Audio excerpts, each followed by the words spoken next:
법원이 곽상도 전 의원에 대한 구속영장을 기각했습니다. 한편 고발사주 의혹의 핵심 인물인 손준성 검사는 다시 구속의 갈림길에 서 있습니다. 공수처가 승부수를 다시 띄웠습니다. 관련 내용을 장윤미 변호사와 짚어보겠습니다. 어서 오십시오. 네, 안녕하세요.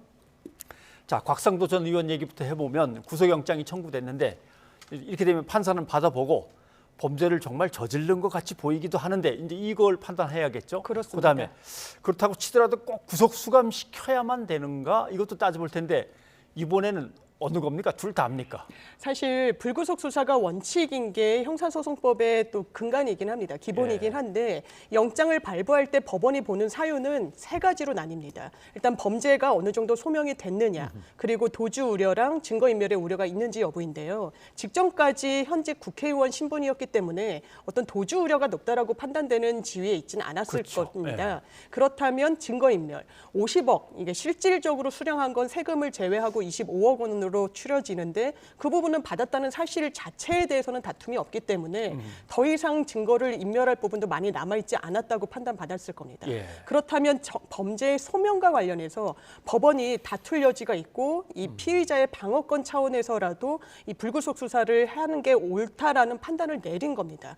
이 부분과 관련해서 실제로 지금 받고 있는 혐의는 곽상도 전 의원이 그 당시에 화천대유가 하나은행 컨소시엄을 구성했을 때 이 부분이 무산될 위기에 처하자 하나은행에 뭔가 압력을 행사해서 이 컨소시엄이 유지되게 하도록 했다라는 겁니다. 그리고 그 반대적인 대가로 받은 것이 아들을 통한 50억 원이라는 부분인데요.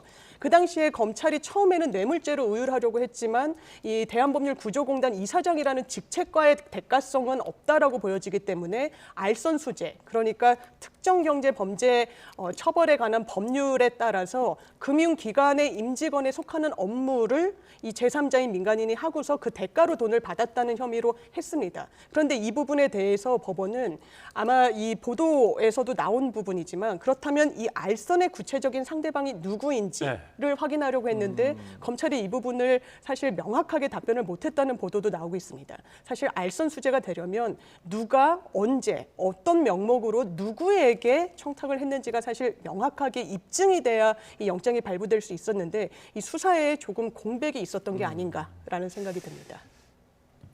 그 다음 문제를 또 세 가지로 나눠보면 이런 것 같습니다. 일반인이라면 대개 국민들 생각은 여론의 반응은 수사가 힘들었나? 아니면은 뭔가 혐의가 아예 없는 거 아닐까 그럼?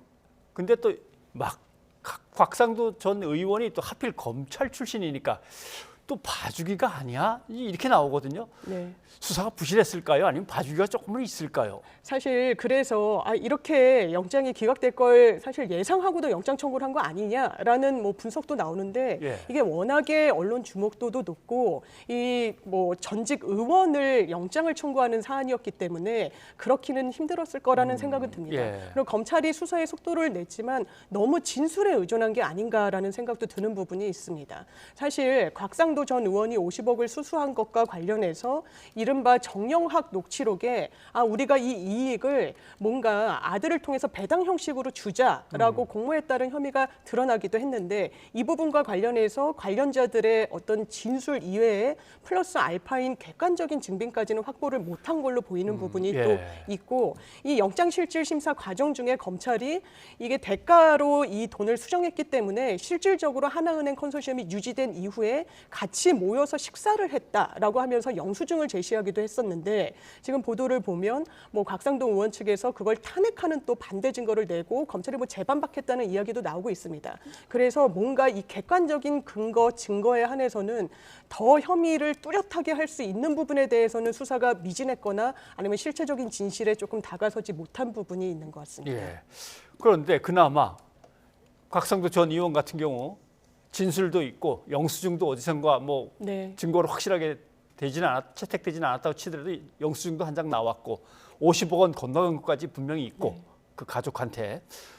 근데 곽 의원조차도 이게 영장이 기각됐다면 그러면 나머지 이제 두 사람 권순일 전 대법관이나 박영수 전 특검이나 이 사람들은 뭐 영장 청구 하나만 아닌가 이런 생각도 들고요. 어떨까요? 예, 그럴 가능성도 있고 사실 수사 동력이 상당히 상실됐다는 부분에 대해서는 부인하기가 좀 어려워 보입니다. 그나마 박영수 전 특검 같은 경우에는 실제로 뭐 분양 대행업을 하는 본인의 친인척을 통해서 100억 원이 넘는 돈을 수령하기도 했고 예. 그래서 그 돈이 또 다른 사업자에게 넘어갔다는 정황 그리고 일부가 수표나 현금 등의 형식으로 김만배, 남욱 변호사에게 흘러갔다는 뭐 이런 보도 등이 나오고 있어서 비교적 명징하고 또 딸이 그 대장동의 아파트를 시세보다 싼 가격으로 분양을 최근에 받았기 때문에 네. 이 부분에 대해서는 비교적 혐의가 뚜렷하고 객관적으로 보이는 부분이 있습니다.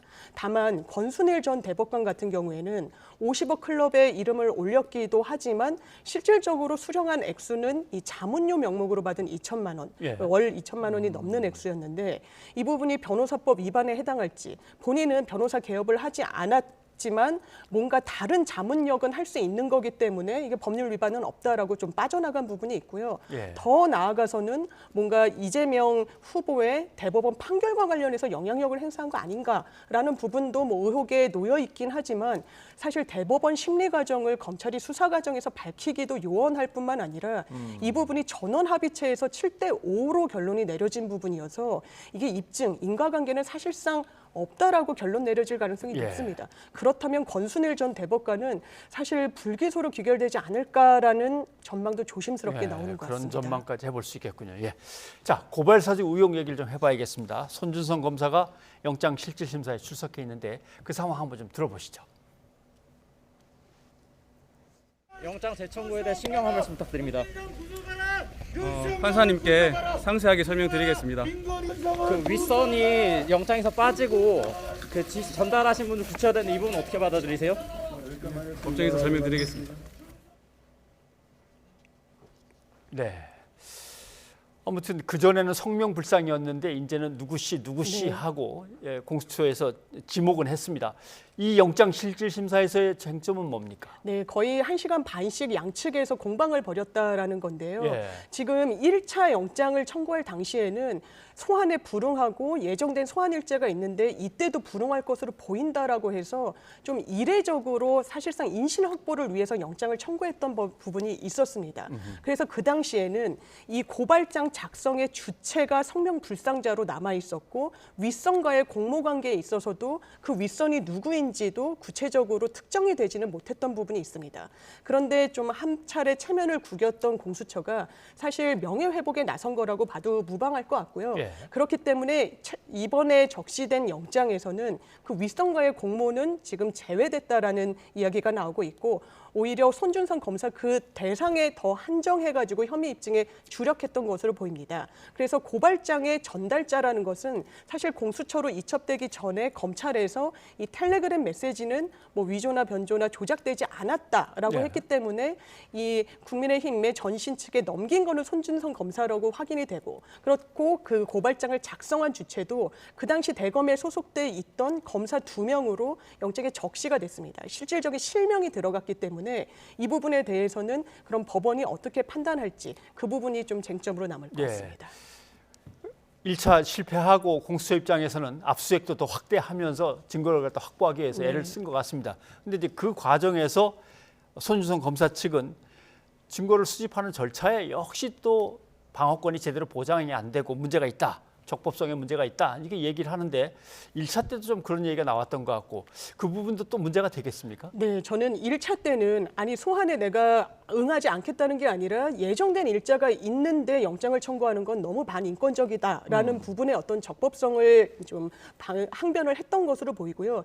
이번에는 대검을 압수수색하는 과정 중에서 공수처의 어떤 적법 절차 위반을 주장하고자 하는 것 같은데 이 부분도 상당히 좀 일리가 있는 부분은 예. 있습니다. 왜냐하면 이 감찰 과정에서 대검이 확보했던 이 손준성 검사와 관련된 여러 자료들이 있었고 손준성 검사 측에 따르면 원래 압수수색을 단행할 때에는 당연하게도 피의자에게 이 참여권을 보장해줘야 됩니다. 어떤 대상물에 대해서 압수수색이 단행되는지를 정확하게 판단을 그 현장에서 받아야 되기 때문인데 이 부분이 누락됐다라는 겁니다. 한참이 지나서야 압수수색 절차는 끝나고 포렌식하는 과정 중에 변호인에게 연락을 했다라고 있다라고 하는데 사실 최근에 공수처가 김웅 의원의 이 의원실을 압수수색하는 과정에서 적법하지 않았다라고 해서 준항고가 법원에 의해 인용이 됐습니다.